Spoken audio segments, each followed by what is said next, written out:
What's up, fantasy football people? Welcome back. This is the Fantasy Football Channel. We are the Schluter Bros. We are here getting you draft ready. Today, grab your sunblock. We are heading to Miami. Adam, how you doing? Doing wonderful, man. How you doing over there? Oh, another day in paradise. I wish we were flying to Miami right now. Oh, man. What a trip in Miami we had a few years back, huh? Yeah. Alrighty, folks. We got a spicy one today heading to South Beach. A lot of mystique and mysteriousness with some of these players and how things turn about. So we're going to dive into that for you. Um, Today, we're going to have a fun little new segment, Fact or Cap.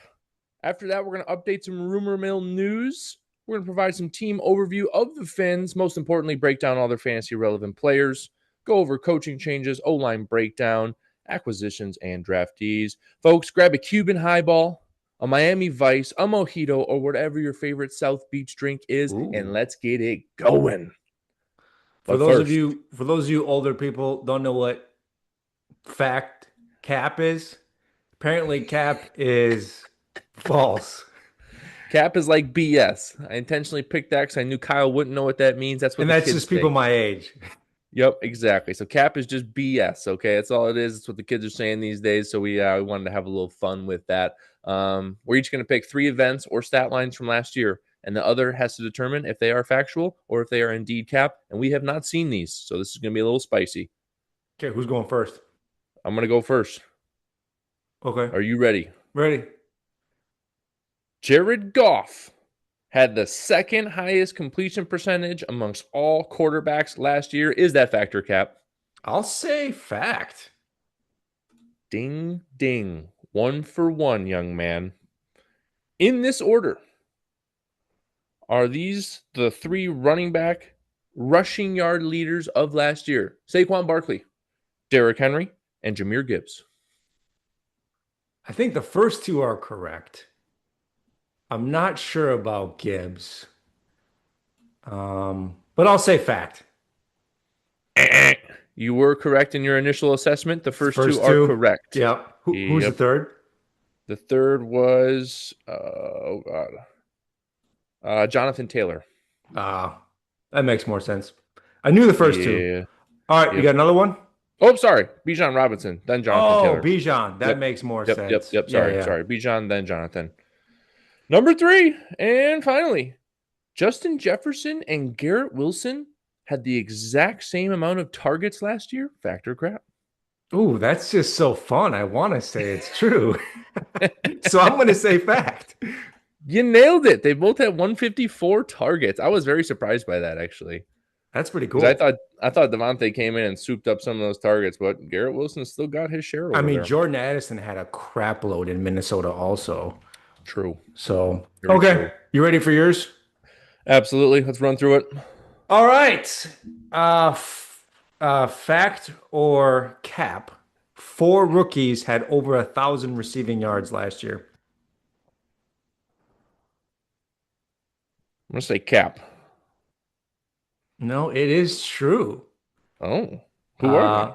One was a tight end, Brock Bowers, Brian Thomas Jr., Malik Oh. Neighbors, and Lad McConkey. I guess you just said rookies. You didn't say receivers, did you? Yeah, yeah, yeah. That was nifty. Okay, okay, I'll give it to you. All right, next one. James Cook had the most touchdowns by a running back. Ooh, I want to say he did, but I want to say he was tied with someone else, tied with Henry, and maybe tied with Henry and someone else. Well, your gut is really good. Him and Henry tied for 17. Okay, So it's okay, kind of a trick okay. question. That was a trick question. Um, I was on it. yeah, yeah. Next, um, Devon Achane was the second highest scoring fantasy running back when Tua was on the field. I absolutely believe he was either the second or the first, so I am gonna say fact. Yep, he was the second when Tua was on the field. Yep, absolute legend when two was on the They field. threw to him a ridiculous amount. We'll talk about that More in the show today. absolutely. Let's break into the drama. Are you ready? Yes. Couple of rumor mills. I'll start out with the rumor mill. I was doing some deep stuff, looking at what things we got going on here. Lazard to the Steelers. Trade rumors there. I What called do you that think? right when Rodgers signed. I'm like, when is Lazard catching a plane? I mean, come on. Ain't that the truth? Um, Another rumor mill. Where is Kirk Cousins going to go this year? He's on a 4-year, $180 million contract. Ain't no way. What I think is going to happen here is as soon as someone goes down that's on a prominent team, Atlanta is absolutely going to be dangling Kirk Cousins over them. I do not think he's on Atlanta's team the entire year. Browns, Jets, or Vikings would be my leading three candidates of where he may go this year. What do you think? I don't think the Browns, just because they have a lot of guys there They do. already. They do. Um, I don't think any of those teams, but Okay. I guess Anywhere we'll else have to come to see how it mind? plays out. I'm not really sure on because it's going to hurt quite a bit if he does go somewhere financially. So, I mean, why So, wouldn't you want to keep him there to help train Penix? Like, come on. Like, as long as, like, he's a veteran QB. Penix is your two guy. Like, you need that, right? yeah. Yeah. I And mean, you're even not if wrong. Penix goes down, you have a good backup. Yes. I was watching the Netflix quarterback show, which Kirk Cousins is on. Man, I have never seen a soul leave a man's body faster when they benched him. And he has got to be, I mean, it's the first time in his career he's a scout team Mm. quarterback. He wants his kids to remember him playing. So I kind of hope he goes somewhere and is able to lead one more team because I like the cat. But Okay. yeah, you're not wrong in some Something of the something to education. watch. I can see this going both ways. Yeah. Yep. Absolutely. Why don't you take the last one here? Uh, on our dynasty team, rookie draft, my first overall rookie draft, I think he was pick 8. Judkins, Yeah. running back for Cleveland, was arrested on charges of assault and battery in Florida. So I don't know what these. I mean, these are things in fantasy football you can't predict. Like, come on, be a decent human being. God.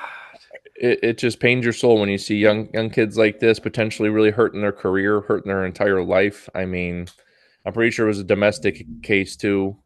Come on, guys, So be anybody else who smarter. drafted him, in their dynasty squads, we can commiserate together. Have one of those Miami drinks. Yep. Hopefully it's Uh, not too bad. Hopefully he plays. Hopefully they get it figured out. But yeah, yeah. be smart. Be smart, Yep. fellas. Yep. All right. Why don't you give us Alrighty, the it is Fins time overview? for the team breakdown of the overview of the Dolphins. But first, I would like to point out that Dolphins have always been my secondary team, secondary to the Packers. And let me tell you, it has been a painful 30 years, folks. Anytime I tell someone this, they're like, oh, why the Dolphins? Are you a fair weather fan? No, I'm not. I'm the farthest thing from a fair weather fan. As a matter of fact, the Dolphins have the longest playoff winning drought in the NFL right now, folks. They have not won a Ooh. playoff game since Adam was in kindergarten in the Let's year 2000. let's run back to Dan 25 Marino. years. 25 years. It is just one of the saddest statistics for Dolphins fans I've ever seen. They've only been in the playoffs, I think, 5 or 6 times in the last 25 years. It is painful. Just wanted to refresh everyone's memory on that. But without further ado, Miami Dolphins last year finished second in that AFC division. Bills obviously cranked them 13-4. Dolphins were 8-9. It was a brutal season due to what happened to Tua and some other factors. Offensive rank 18th in yards, 325 offensive yards per game, 34 total offensive touchdowns. Passing wise, 15th, 219 passing yards, 22 passing touchdowns. And rushing, they were 21st, 105 rushing yards per game, and 12 rushing touchdowns. Let's talk about a very interesting topic in their man at the helm, Tua Tagovailoa. All right, let's dive into the fantasy football, guys. The fantasy football players. Yes, Tua. sir. Well, I mean, he's one of the guys that you really love. You love watching in a high-powered offense, but you're also a little bit scared. I Very. think his history of concussions and those things has got everybody just a little bit scared. However, the guy still performs when he's on the field. So, got to give him credit there. He's going out and he's playing and he's doing what he feels he wants to do. Yep. He played 11 games last year, finished as QB 21. Early ESPN projections have him at QB 19. His current ADP is 128. Um, so week 2, he had a concussion versus Buffalo, sidelined him until his week 8 return. And then the last couple weeks, he also had a hip injury.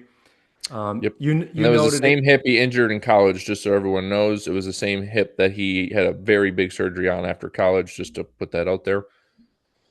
Okay. You want to keep going with your Yep, absolutely. thoughts on him? Yeah, I mean, let's face some facts here. When he's on the field, he has the highest completion percentage of the NFL, like he did last year at 73%, just in front of Jared Goff, like we earlier touched on. I mean, let's face facts. What everyone's worried about. We're worried about injury with Tua. If he hits his head again, it is unfortunately a guaranteed IR stint. He's going to be out for at least 4 weeks. That is kind of what they decided last year, and what they're probably going to decide every year going forward. However, I will say he has been repeatedly saying he wants to play in the NFL, and he will not retire because of these injuries. So if he does, if worse things happens and gets hit in the head again, he's going to be out 4 to 5 weeks, but he will return because that's what the man wants to do. When he's on the field, he is electric with his timing routes. That is what they do. They get the ball out of his hands. He is electric with timing routes. And let's face other two facts. He's got three of the best, fastest wide receiver and running back weapons in the NFL. So he has a great weaponry around him. It's just such a risky play with his injuries. However, and what I would like to point out is early projection, quarterback 19. If and when he stays healthy this entire year, he will absolutely supersede that. And there is some serious value here, especially in 2 quarterback leagues. If you can get this cat, around the 19th QB in your league, there is serious value there. And it's a great pick, and if he goes down, well, then not so much. Yeah, I see him in a super flex league as a heavily targeted player, in my opinion. Yep. I would not be happy with him with one QB as my QB. No, and he wouldn't be. He'll probably Outside be, that, I think he's actually a very targeted draftable player for me in most formats. He's got the yep, potential to really outperform his ADP. yep, Talents around him. And what I saw last year is after that first 4 weeks after that concussion, when he came back, that extremely high completion percentage, it's because they didn't stretch the field as much. They that is had correct. fastest release plays, quick throws to the running back. So, Yep. that it was designed to be that way to keep him healthy. Yeah, absolutely. And obviously, there's coaching with a little bit of fear in there, as they should be, trying to get the ball out of his hands. It makes sense. The only big knock on Tua, zero rushing upside due to what we've already talked about. You don't want him running the ball, get down, minimal rushing upside, but plenty of potential out there with his weaponry, and if he can stay healthy. Yeah. Okay. You like Tua or Baker if you were on the clock, 2 QB league, 10 I team, mean, I mean and Baker for sure. Baker was top 10 quarterback last year. Baker did amazing last year, and that pains me to say it, but that's the truth. There's other quarterbacks that are in between that 14 to 18 range that I could definitely say I could maybe pick Tua in front of. Baker is not one of them. and a 2 QB, I would almost be tempted to take Tua. Over Baker? Maybe. I'm like I said, I'm lower on Baker than you are. I see a big Well, regression there. if that happened in the draft, you know what we'd be chanting in our draft. Reach. But I mean, in this case, his ADP is 128. So in most 1 QB leagues, he's fine for a backup on your roster or Yeah. just not drafted, and you could pick him up for fill in weeks in a lot of them. Yep. We wish you a healthy season, my brother. Stay healthy out there and go crush it. Go shut up the haters, stay healthy, and go have a lights out season, please. Yeah, I mean the dude can ball. So Whew. okay, let's talk about the guy he's thrown it to, the cheetah. Tyreek Hill finished wide receiver 23. Early projections, wide receiver 14. ADP is 31. Yep. Finished last year at 959 yards. And, in pretty much all circumstances, everybody thought it was kind of a bust, odd year for him, Yep. Six especially for where touchdowns. he's drafted and how he's historically performed. Expecting a bounce back this year is what everybody's doing. He is getting a little older.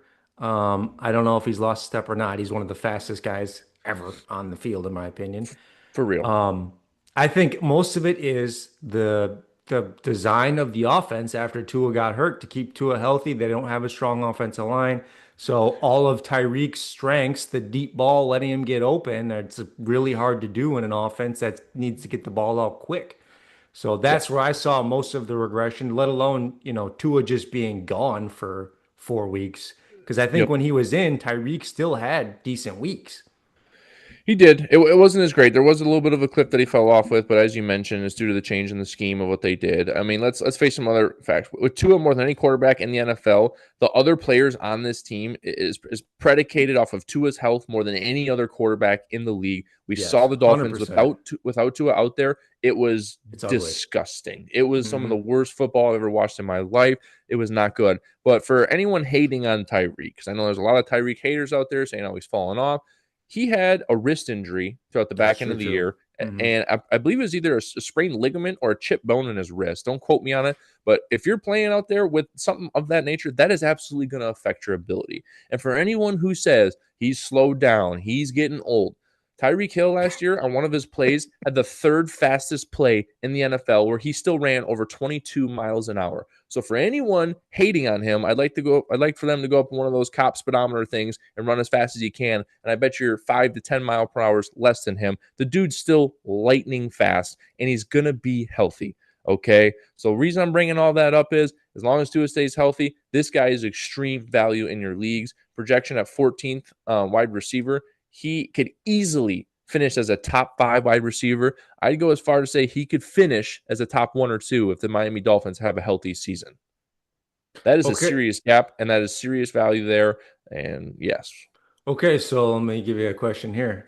His current Mm-hmm. ADP is 31. I think Mike Yep. Evans was 40 something. Mike Yep. Evans or Tyreek at ADP? Ooh, that is a really good question. Tyreek at ADP, his I think I would upside, like I too. I think I said, would is lean top Tyreek 5, at if not. ADP. I mean, if the whole team's healthy, he is top 5, if not more. And I think they've had an off season now to figure out how to get him the ball quicker in situations. Maybe get some screens, more slants, more drag routes. Get him the ball, and then most importantly, which we have not brought up yet, a huge target share has gone off this offense, and that is Jonnu Smith. Jonnu Smith absorbed over 20% of targets last year, which was new for this Miami team. The 2 years prior to that, the target share of the receivers was like more than 60%. And then when last year, when Jonnu came in, Tua, with those quick routes, threw it to Jonnu so much that target share of the wide receivers dipped to like low 50s. So with Jonnu Smith out of the way and Darren Waller out of retirement, I think that target share is going back to the wide receivers. Tyreek Hill is absolutely going to benefit from this. I think he's a serious value in all of our leagues. Well, then you'd be a big bull at his Call me ADP. a bull, baby. Absolutely. I mean, if you're Okay. getting him, yeah, if you're getting him in the early I third or think the hard fourth, part whatever for that would me be, is pricing in Tua staying healthy all year. and that's a That's risk, right? that's It's a something you have to risky. price in Yep. somewhere. Yep, you absolutely, and I think it is very priced in at early projection 14th. I think that is exactly what is priced in on top of his age and a little bit of fear with him being 31 years old. I think that's why he's priced there. Because if you say guaranteed to a healthy, guaranteed Tyreek healthy, I mean he's top 5, top 8 wide receiver even at 31 years old, Okay. just off speed and abilities, and he's done it before. Yeah, and I mean in a high-powered offense where they're designed, this offense is designed to have the speed to stretch the field every which way. Like that's Yep, their, you know what I mean? yep, So, okay. All right. And then I mean, you could almost echo a lot of this for Jalen for Waddle. yep. Speaking of Waddle, early projection, 32nd wide receiver. He finished 48th last year, ADP 69 overall. Waddle disappointed the heck out of me last year. But again, with all of these weapons, you have to put an asterisk next to them due to the season that the Dolphins had. Um, but Waddle disappointed me, and he is someone I'm going to go out and say it right away. I am selling on him this year. He needs to prove to me that he can bounce back because last year he seemed non-existent. 58 catches, 744 yards, and only 2 touchdowns. Come on, man. You are a stud wide receiver. You're supposed to be extremely fast. You got to do more. You got to do better. I am selling Waddle this year until he can prove that he has bounced back. In his first 3 seasons, he did great. I think he had over 1,000 yards, just about every one of the first 3. But last year, he fell off, and I need to see more out of him. What's your take? Yeah, this is a tough one for me because I Mm-hmm. I want pieces of a high-powered offense, and he profiles as one of the most talented wide receiver twos in a high-performing offense.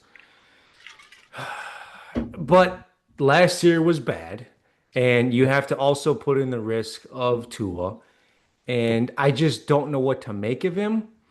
So I would probably find myself leaning toward being more out on him.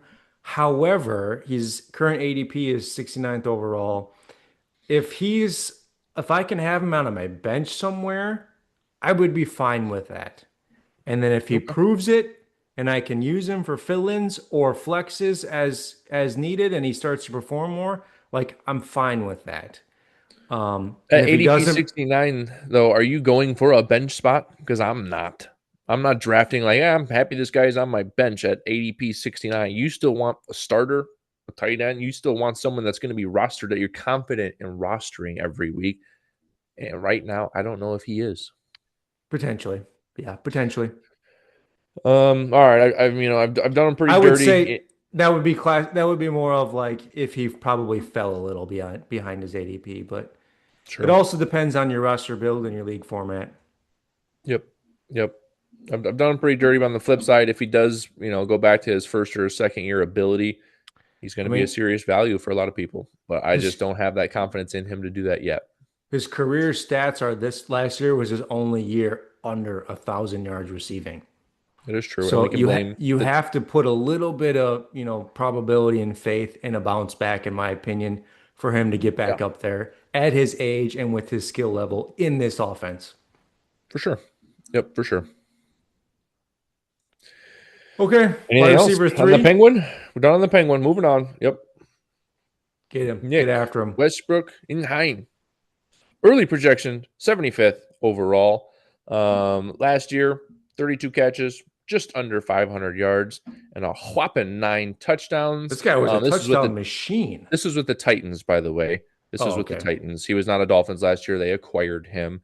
He was a touchdown machine, which also makes me less higher on him due to that fact because he has two prominent divas in front of him. And for him to get another 9 touchdowns this year, I do not see that happening.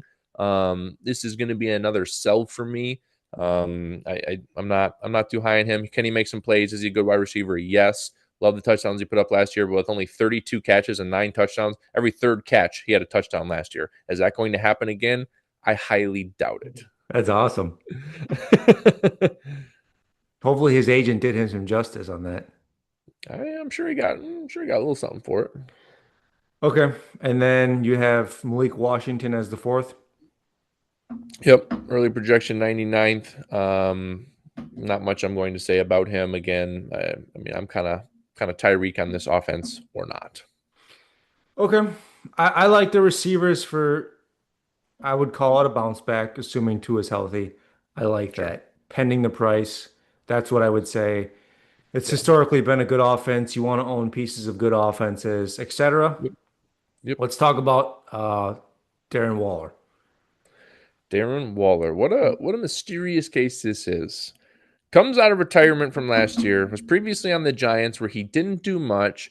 I read some reports in which Waller basically wanted to retire because he was blocking too much for the Giants. Now, I don't know if this is the truth or not, but he said basically, I don't want to block in the NFL anymore. I want to catch balls and run. Hmm. So he also said that Miami was, and again, this is, who knows if this is the truth now. He also said that Miami was the only team that he wanted to play for. So he got what he wanted. He got what he wanted in a high-powered, potentially passing offense. He's replacing Jonnu Smith, and like I talked about earlier, the tight ends last year got a huge share. It was above 20% of the target share due to those quick timing routes. So now the question is has he been sitting on the couch for the last year, or has he been working out? Has he been staying healthy? Has he been keeping his body right? We don't really know. But I do know that when he was healthy and when he was in the NFL, the dude was a freak show. He's an absolute reception machine. His time in, I believe, Oakland was phenomenal, and I'm excited for this. Does it replace Jonnu Smith to the exact same standard? No, it does not. Jonnu Smith is, a little younger, a little bit more athletic, but I'm excited for this pick. I just picked him up in Dynasty. I don't know if you saw that. I I dropped saw. I I dropped saw. Will Levis and I picked him up just because maybe a little mid-season trade bait if someone's trying to make a push. Maybe he puts out. I don't know. Yeah, I like the pickup and what you're alluding to, why he wanted to play for Miami. When I did a little research, he said the only guy he'd play for would be Frank Smith. Frank Smith is the Miami Dolphins Mm, offensive coordinator, and he was the tight end guy in Oakland with Waller when Waller had his Pro Bowl year. So those two guys have a connection and a relationship there. So I'm actually inclined, assuming he's still in NFL shape, to be somewhat bullish on a performance from him this year. If he can put up mhm. anything like Jonnu Smith did last year, like, and if Tua stays healthy, I mean, I could see myself taking a few flyers on him if it's late enough. Sure.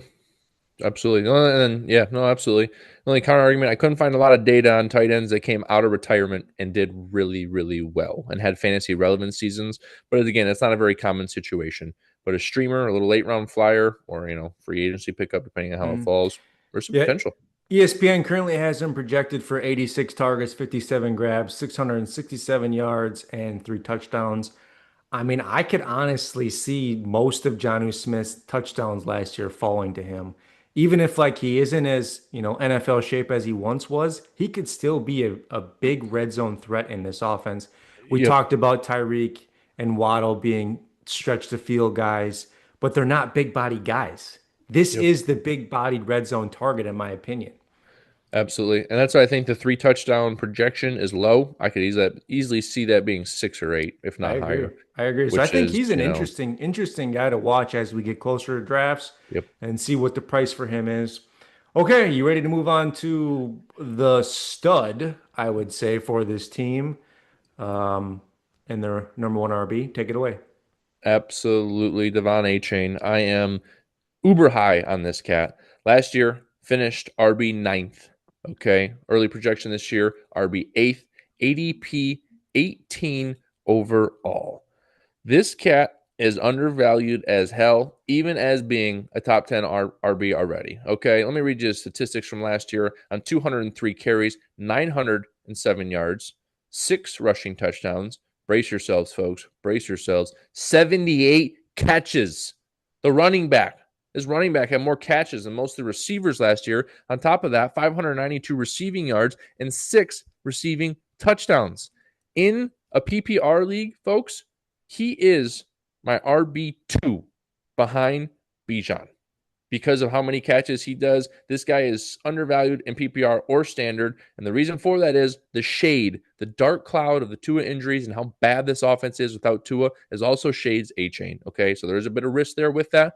But if Tua's there the whole season, this is absolutely a value and he will finish as a top 5 RB or better in any league, PPR or standard. And again, in PPR, he is my RB2. This guy catches more balls out of the backfield than any running back I've seen in recent history. He's an absolute freak show with speed and ability. And he had the fourth fastest play last year, running at just over 21 and a half miles per hour. I love this cat. He is undervalued. Kyle, take it away. Yeah, obviously you're a bit of a Miami Dolphins fan. I think it shows clearly with this. I see the numbers. I saw how they ran the offense when after Tua got hurt, and it was game plan heavily was throw a lot of short passes to Achane and let's get some yak going. That is a Yep. ridiculous. And in PPR, I'm finding it hard to argue with this value. I probably think RB2 is steep, but I don't have my PPR rankings set yet. I have him lower in standard. But clearly you can make a case top 10 for him on most formats. Um, and I think this is probably going to be a continued factor in this year. I don't think he'll have as many catches. I think they'll have a better designed offense going forward. Last year, I think a lot of it was like Tua got concussed again. Crap. Plan B. Let's figure this out. We're just going to throw it to him a lot. Short passes. Yeah. I think that's part of it. Granted, he does have the breakaway speed. He's a very explosive running back, and he can, like the big thing coming in NFL obviously was his size, his inability to be an all down back, run up the middle, and he can Proven the do haters. it. He's He proven the can haters do wrong it. on that. I've Yep. watched him do it, and it's like, wow, the guy can Yep. do it. Yep. I don't know that's what they want to do. Jalen Wright, your two guy behind him, he's a much more physical, bigger running back. I think he'll have much more involvement between the tackles this year, and I think you'll see some progression from him. Yep. But I still see a lot of value with Achane, and I see a lot of receiving work, so I'm also high on him for PPR. Yep. And then Mostard's gone, who used to take over some carries and some looks and some catches from him. All right, Kyle, my question for you is suspecting a fully healthy Tua, where do you see A-Chain finishing this year in both PPR and standard? Putting you on the spot. Well, I don't have that. I don't have that established yet. I think in PPR you can give him a top five. I'll say that. In Okay. standard, I'm going to say he's around RB10 or top 10. I don't have my So you have rankings him up. lower than his project. I mean, his projections is eighth, and I just said, and then the reason that's eighth is because of the cloud over Tua. So with a fully healthy Tua, you don't think he's better than RB8? I mean, I don't know that. I think this is the one player on the offense where Tua's in and out of the offense impacts it the least. Because if it's a backup quarterback, they're going to focus on getting him the ball, Yeah, however they can, in but the defense is space, no. running, receiving, whatever.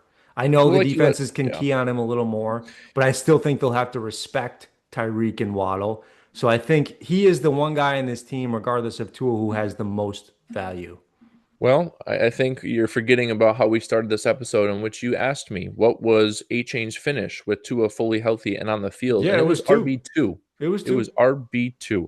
So with Tua healthy and standard, he's absolutely a top five running back. On top of that, historically, running backs entering their third year is usually their best put out production year. I am fully expecting that for A Chain this year. Get him as your RB1, get him as your RB2, get him on your team. He is a stud. Yeah. And part of the reason also why I'm not as high on him as you is I'm not a Miami Dolphins fan. And I also like Jalen Wright. I think he's a very talented physical running back, and I think he's going to get more work this year. I think he's going to fill in for Raheem Mostert, and I hope he does a little better than his average last year, and I think he will. So year two, he'll be a year two guy, and usually that's when they make a big move forward, in my opinion. So Sure. I'm a little higher on Jalen Wright than consensus, right or wrong. And You got there's anything? still Madison because remember we swapped Mostert with Yeah, I don't Madison, think Mattison is Minnesota. a. I don't think he's a true competition for Jalen Wright, but I do think he could be a change of pace and in the offense at some point during the season. But I like the top two guys in this backfield.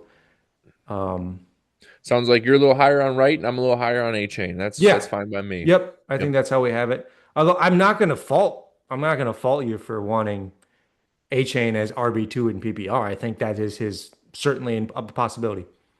for sure. For sure. Okay, anything else on those guys? No, I just wish him a healthy season, and I want to see the Miami of a couple years ago was what I want to see, or 2 years ago, where they were just lights out. You put them on the TV, and you're like, how many points are they going to score today? Yeah, yeah. Okay, coaches. We all know about Mike McDaniel. Have you ever watched him Hot run off seat. the field? It's kind of funny. Oh, oh yeah, he gets He's after. He's like a hot seat sprints though. off the field. It's kind of funny. Yep. Okay, yeah, he's the architect of this high-powered offense. Obviously, their approach has been speed, zone blocking, misdirection, motion, play action passing, get their guys open in space, and some RPO stuff. And for the most part, it's worked. I mean, pretty much when Tua is in there, this offense runs pretty well. Offense coordinator Frank Smith, he's been also there with Mike McDaniel, and Frank Smith has kind of been everywhere. He's been a running backs coach, he's been a tight end coach, and then this is his biggest role as offensive coordinator here. And I think he's done a great job. Really, I think the work that's needed to be done with this team is offensive line. I think you're going to touch Yep. on that next year. Yes, I am. But I mean, to me, it's good. I wouldn't change anything. I would just keep these guys healthy and keep doing what they're doing. Special teams coordinator was relieved of his duties, and then they also parted ways with their wide receivers, pass game specialist, Wes Welker. Funny, former Love that. Patriots wide receiver. Love that. So I do. that's what I got. I like the Yeah. coaches for offense. I You know what uh I'll say? I I do. don't. What's that? I had some stuff to say about this coaching team. I've read some reports that Mike McDaniel does not have control of the locker room, that he's too much of a nice guy. And everything I've seen from Hard Knocks, I kind of believe that. I think Mike McDaniel is on the hot seat this year. And if they do not have a playoff appearance this year, he will be gone. And he needs to dig deep down, and he needs to be a little bit more commanding as a head coach to gain the respect of these players. I do think he's a little bit too much of a nice guy, too much of a player's coach, and that's proving to be not the greatest thing. He's on the hot seat. He needs to do well this year. And obviously, you can blame Tua or whatever. He needs to do well, man, or he is gone. This is his last year if they do not make the playoffs. They've had too much money spent on free agencies and Tyreek and all that, where he needs to take command. And I'm looking to see him do that this year, and I hope he does. Yeah, I mean, I understand that. And I just think I see those points. I just think it is hard when it's a hard situation to deal with Yeah. when you're starting quarterback, your guy, Yeah. he has these But injuries, but he wants to play. That is a difficult thing to manage. yep. So But it's the got to give NFL. a You can't little, make yeah, for yeah, sure. I get that. NFL can't make too many excuses. With that said, we're gonna move on. Hopefully, you do your thing, Mike McDaniels. Offensive line talk real quick here. There is a lot of changes here. Offensive line last year was not great. That was part of their it was bad. It was inabilities. bad. It was not great both in the rushing and the passing. And even worse, Terran Armstead retired. He is their big boy starting left tackle. He is gone, and that is a big, big hurt. But what they've done in the offseason is they've reworked the interior of their line, especially. They've added James Daniels out of free agency, Aaron Brewer out of free agency, and they drafted in the second round. And I'm so sorry, Jonah, for your last name, Jonah Savinia, in the second round. So they have absolutely addressed their offensive line. Okay, they've addressed it. They've put pieces back into place. I do not love Patrick Paul replacing Terran Armstead. That is a downgrade, and that is big shoes to fill for Patrick Paul. I hope you're the best this year, and I hope you get after it. But like I said, the Dolphins have absolutely helped this interior of the line, which is what they need to do to protect Tua. And we're going to see if that is enough to get them going. Left to right, Patrick Paul, James Daniels, Aaron Brewer, Jonah Savini, and right tackle Austin Jackson. Okay. Do you have a grade on this offensive line last year and this year? It was bottom 20.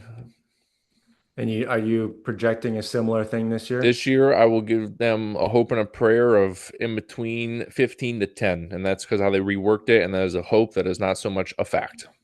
Okay. Yeah, I think that's a big red flag with Tua as your quarterback and losing your veteran left tackle. Yeah. So hopefully they have a plan for that. Yep. Let's talk about the free agency moves. Offensively, they signed Zach Wilson to a 1-year deal. I mean, at some point, do you think Zach Wilson is an NFL backup quarterback? I am positive he's not a starting NFL quarterback. Do you feel Yeah. like he's a backup quarterback in the NFL? No, but I will say he's better than any of the previous backup quarterbacks the Dolphins have put out there, like whether it was Skylar Thompson or whoever the heck else they threw out there. At least it's a little better, but no, I am not thrilled if he is going to be in there. As a matter of fact, I hope Quinn Ewers would actually get the start in front of him if something were to happen to Tua, which I'll hopefully touch on in a second. I just don't see that as being a good backup. So then they also brought in Alexander Mattison. We talked about him. Third, we think he's third on the depth chart. Have some impact, not much for fantasy. Yep. Wide receiver Nick Westbrook, tight end. They got another tight end in free agency, Brown, and then the big one Darren Waller, and then offensive guard James Daniels, and then offensive line Larry Borom. Yep. Raheem Mostert and Jeff Wilson are gone. Those are probably Yep. the two most, and then Jonnu Smith and Durham Smythe, those tight ends there. I think those Yep. are all the notable offensive departures, other than what you talked about with Armstead. Yep. I'm not going to talk about the defense side of the ball. Why don't you run through draft picks? Yep, real quick. I'm just going to highlight how we got the guard in the second round, which is great. And then Quinn Ewers in the seventh round. I think that is a steal for the draft. Quinn Ewers was a wonderful quarterback at Texas. He can absolutely throw the ball. And if something happens to Tua, I hope he gets in place of them, or I hope they get Kirk Cousins in replacement if something happens to Ooh, I Tua. like that. I like that. With that said, folks, thank you All for right. joining. Thanks for tuning.